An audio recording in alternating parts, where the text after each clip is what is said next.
Sud-Soudan, quelque part sur le front, à 3 kilomètres environ des lignes ennemies.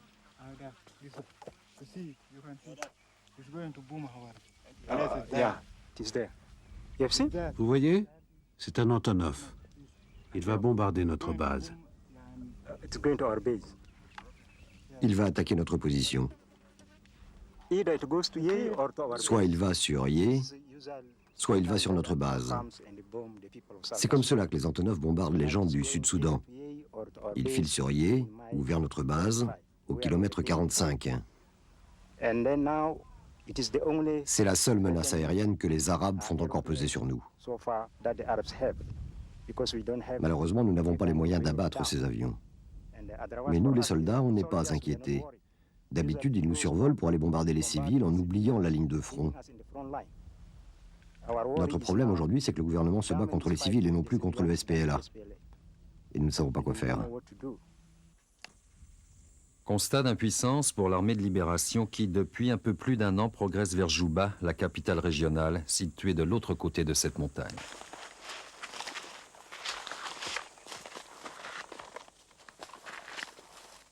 « 500 000 habitants pris en otage, le seul véritable aéroport de la région.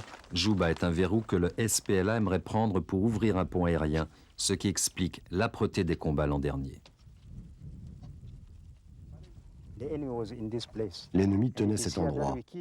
C'est ici que nous avons tué beaucoup d'Irakiens. Ces Irakiens sont venus soutenir les Arabes qui se battent contre nous. 250 soldats irakiens auraient ainsi perdu la vie. Le gouvernement islamique de Khartoum fait régulièrement appel à des volontaires venus du monde musulman. Créée il y a 15 ans par un officier rebelle, le colonel John Garang, l'armée populaire de libération du Soudan est composée d'anciens combattants de 35 ans et de jeunes recrues qui en ont à peine 15.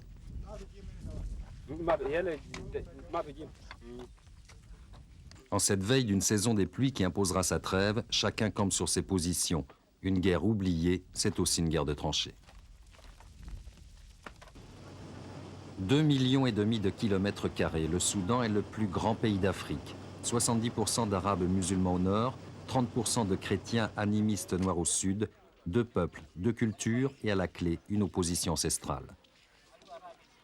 Les troupes rebelles contrôlent aujourd'hui les 3/4 des provinces du Sud. Piètre satisfaction, 15 années de conflit ont transformé toute cité en ville fantôme.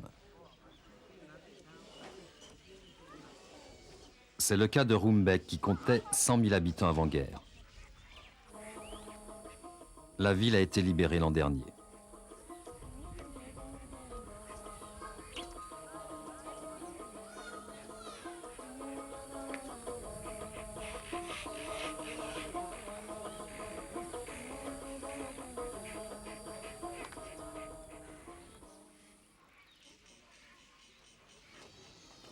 Comme beaucoup de ses compatriotes, le père Raphaël a dû fuir. Il est resté 12 ans dans la brousse avant de retrouver sa paroisse.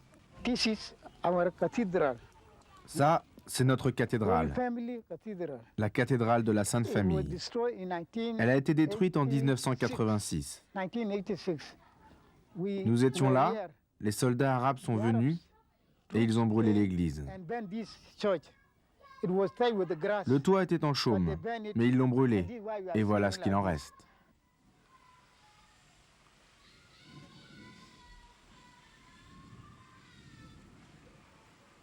Ils ne nous aiment pas car nous sommes chrétiens. Ils nous considèrent comme les descendants de leurs esclaves, comme des citoyens de seconde zone. Sous prétexte que nous ne sommes pas musulmans, ils nous haïssent.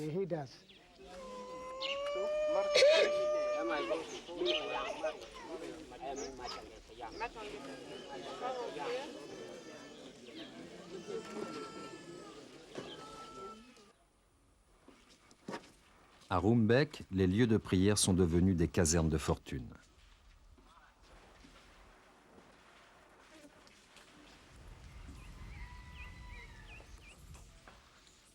Le lycée, il a formé l'élite du Sud-Soudan. Il accueillait 1500 élèves par an. C'était la 3e école du pays. Aujourd'hui, il est hanté par les réfugiés.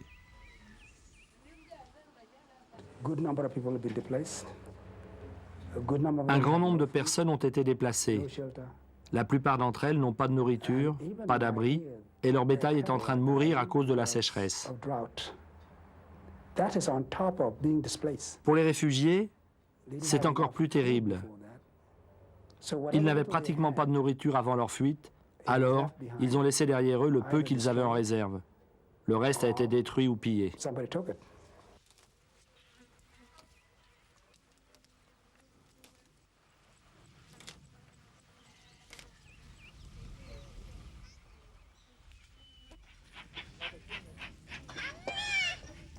15 années de guerre et un bilan effroyable. 1,5 million de morts, 4 millions de déplacés et 600 000 réfugiés.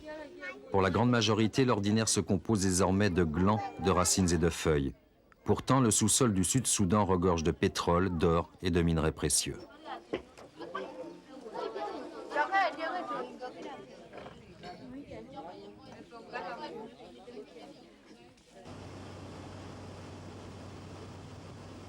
La guerre, la sécheresse depuis 2 ans et au bout, la famine. Dans la seule province du Bahr el-Ghazal, 350 000 personnes sont touchées et près de 600 000 dans tout le Sud-Soudan sont directement menacées.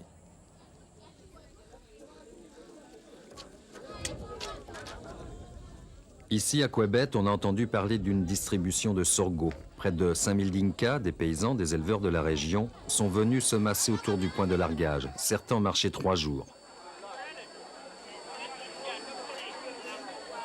Même les lépreux.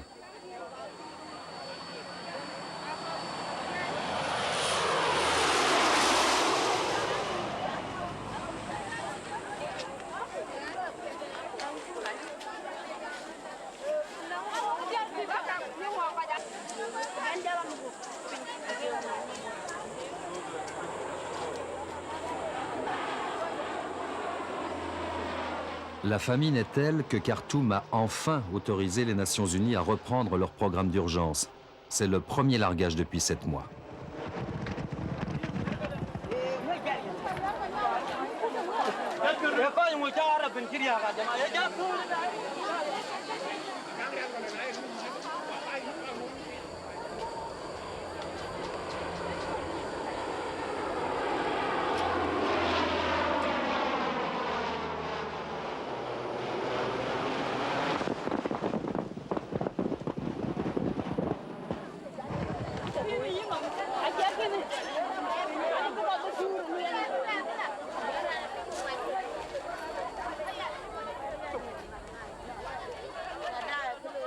« 2000 sacs vont ainsi être largués, soit 100 tonnes de nourriture. À raison d'une dose par famille, on espère pouvoir contenter pendant 3 semaines entre 20 et 30 000 personnes, à condition bien sûr que les avions reviennent.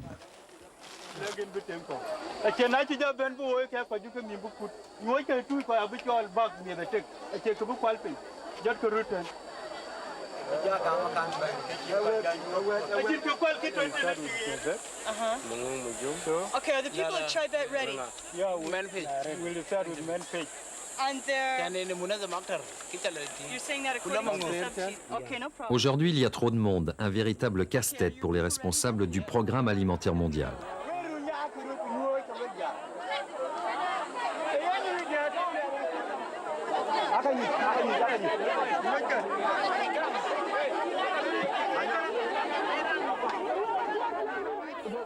Nous donnons des demi-rations pour tenir 21 jours.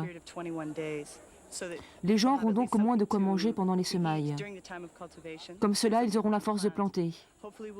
Si tout va bien, nous serons de retour dans 21 jours. Mais il y a tellement d'endroits où aller et nous sommes si peu. Trop peu nombreux, c'est bien le problème. L'aide minimum des Nations Unies permet à peine de survivre et de toute façon ne réglera rien.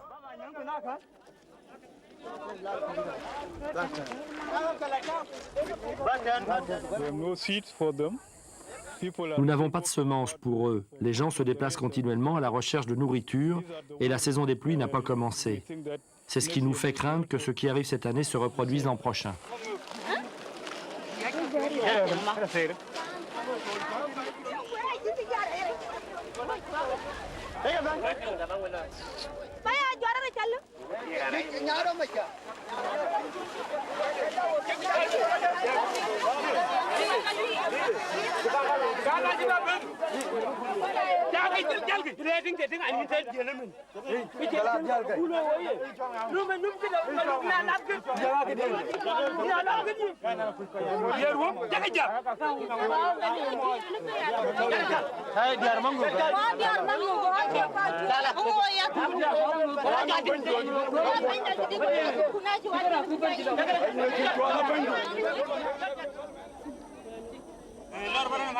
Gabriel a 12 ans. Il parle quelques mots d'anglais qu'il a appris à l'école, quand il y a école. Il a quitté son village avec sa sœur. Leur mère est restée à la maison avec les 4 autres enfants. Quant à leur père, ils ne l'ont pas vu depuis 5 ans. Il se bat pour nous. Il combat vers Rumbek et dans la région de Vaud. Je veux de la nourriture. Pour manger, il n'y a que de la sécheresse ici.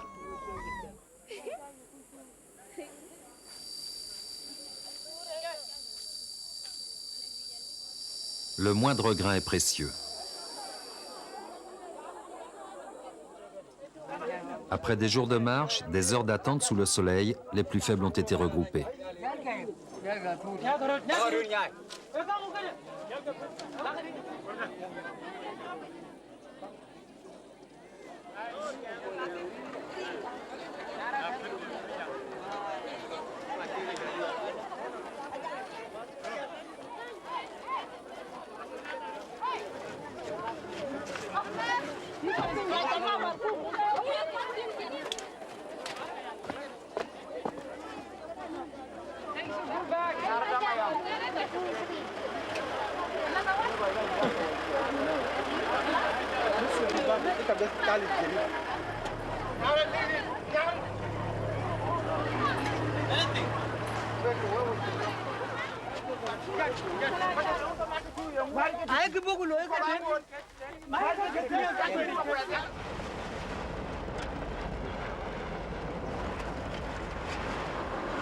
« 500 km plus au sud, la famine est moins criante.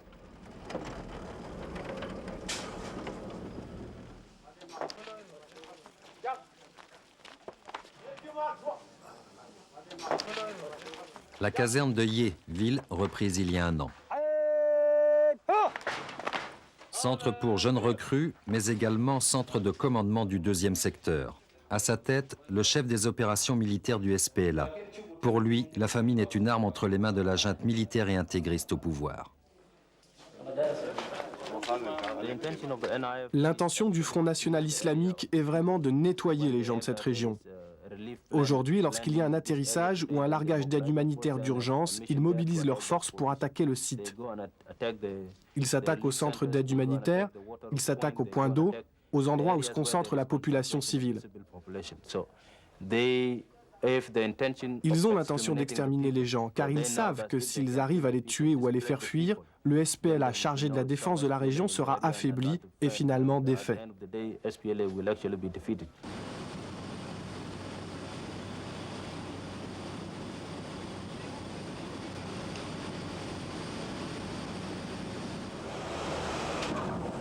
Retour au Bar El Ghazal, le pays des gazelles, où les avions taxis servent aussi d'ambulance pour les jeunes soldats revenant du front.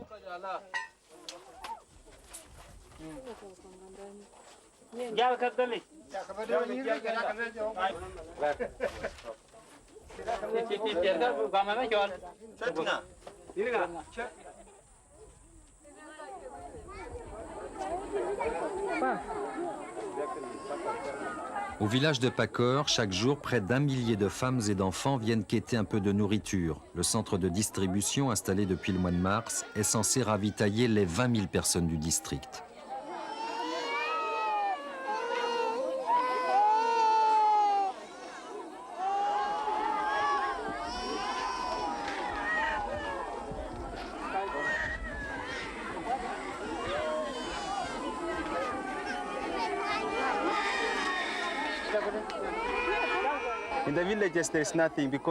Dans les villages, il n'y a rien, parce que ça fait longtemps qu'il n'y a plus rien.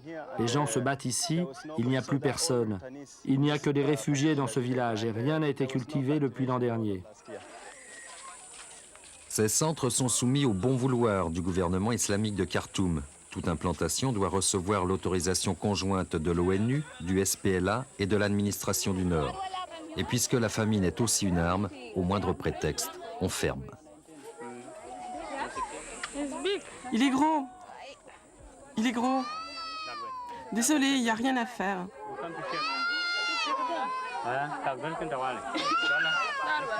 Non, désolé, il n'y a rien à faire.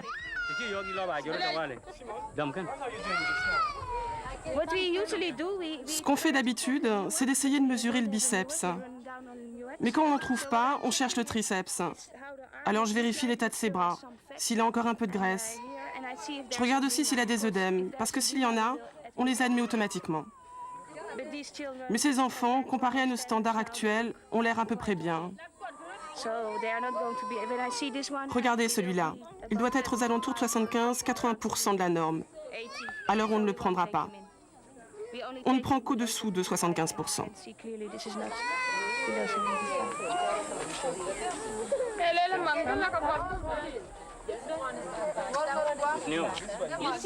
Vous voyez la différence? Si vous comparez l'un et l'autre, il y a une nette différence. Celui-là n'a pas de graisse, il n'a que la peau sur les os. Alors bien sûr, il va rester.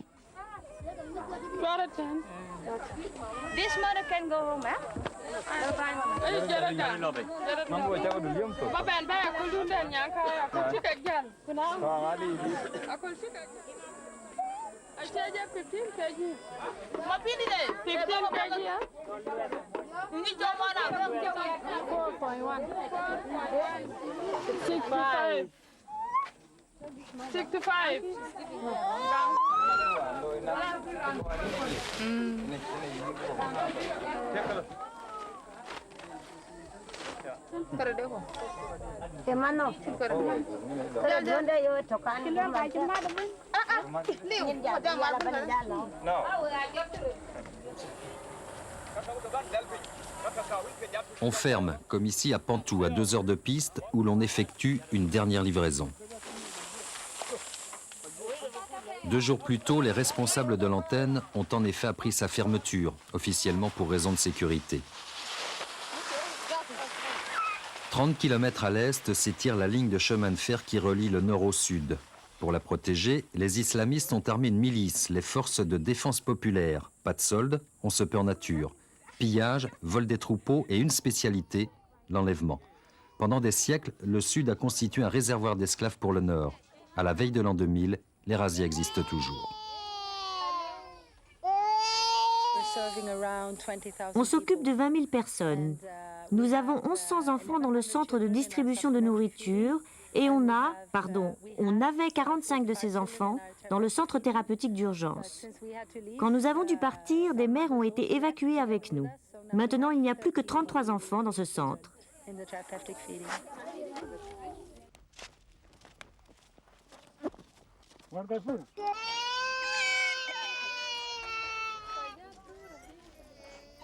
Plus proche encore du chemin de fer, à Djip.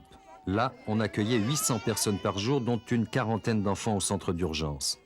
Lors de notre visite, l'antenne avait réouvert depuis 2 semaines, après un mois de fermeture.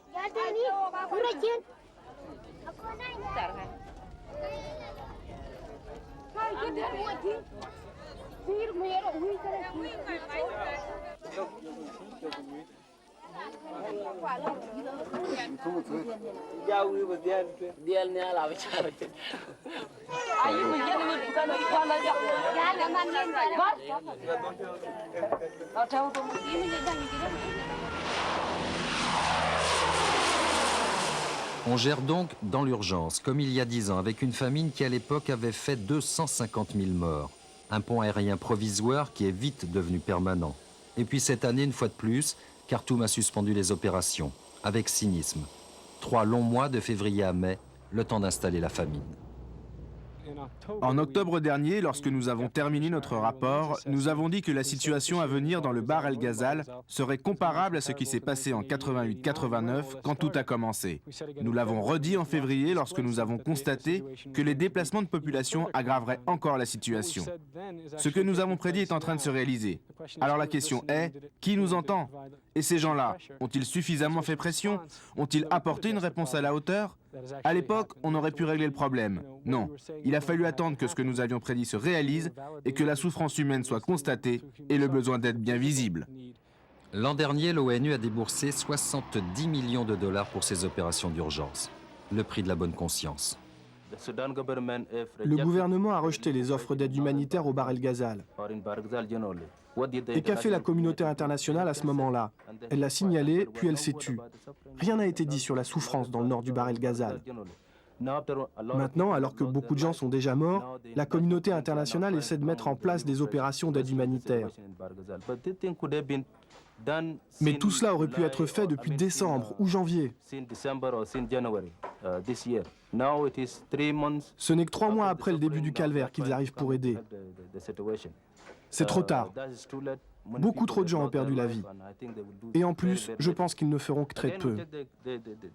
Prenez l'exemple du Rwanda, il y a quelques années.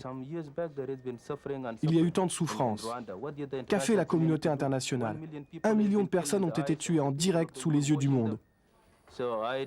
Alors je ne pense pas que la communauté internationale tente quoi que ce soit pour régler le problème du Sud-Soudan.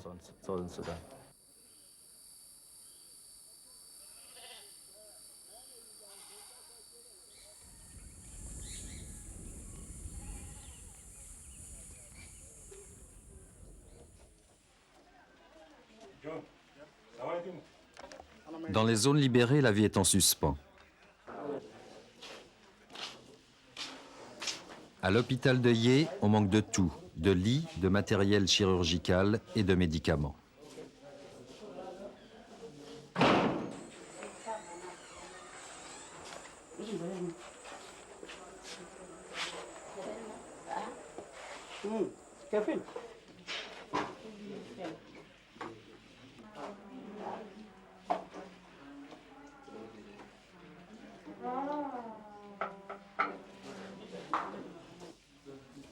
La ville a été reprise il y a un peu plus d'1 an, mais la guerre est toujours présente. Les raids aériens se poursuivent régulièrement, comme celui qui a eu lieu début mars. Le 5, un Antonov est venu et a bombardé tout le coin. Malheureusement pour nous, l'une des bombes est tombée sur l'hôpital, là, dans ce coin. Comme vous le voyez, c'est un abri. Il était plein de gens. Des femmes, des enfants. 7 d'entre eux ont été tués sur le coup.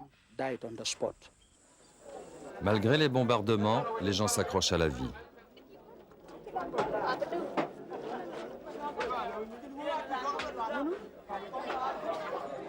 Dans les zones désormais contrôlées par l'armée de libération, les organisations écuméniques chrétiennes, notamment les Caritas françaises et allemandes, entreprennent un travail de fond. Priorité, l'éducation des enfants. Pour les adultes, l'agriculture. Depuis 3 ans, dans la région de Woulou, Nancy Ngan, une Kenyane, a engagé un long travail de reconstruction. On doit informer les gens sur ce qui se passe ici. C'est comme s'il y avait un nuage noir sur tout le Sud-Soudan et les gens ignorent quelle est la réalité. Il faut comprendre que l'aide d'urgence seule n'aidera pas les gens et qu'il faut passer à une vraie reconstruction, un vrai développement. Les gens ont besoin de reconstruire quelque chose de solide et de durable.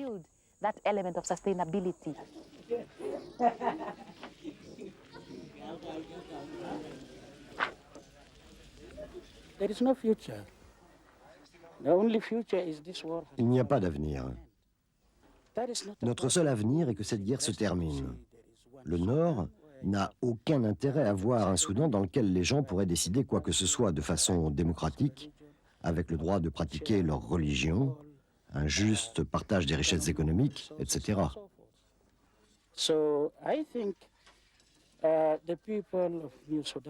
Je crois que les peuples du Nouveau-Soudan et des autres régions opprimées n'ont pas le choix.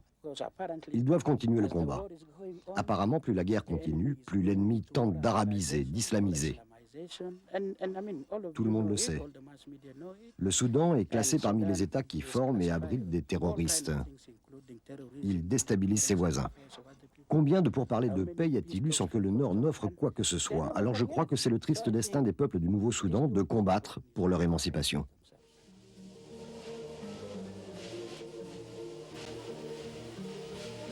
Une émancipation aujourd'hui soumise aux traits hypothétiques pour parler de paix.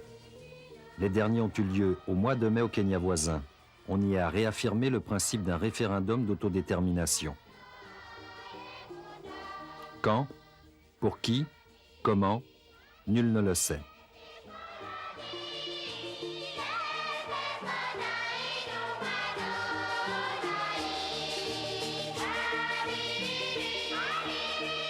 En attendant, la guerre, l'esclavage, la famine, et cela depuis 15 ans.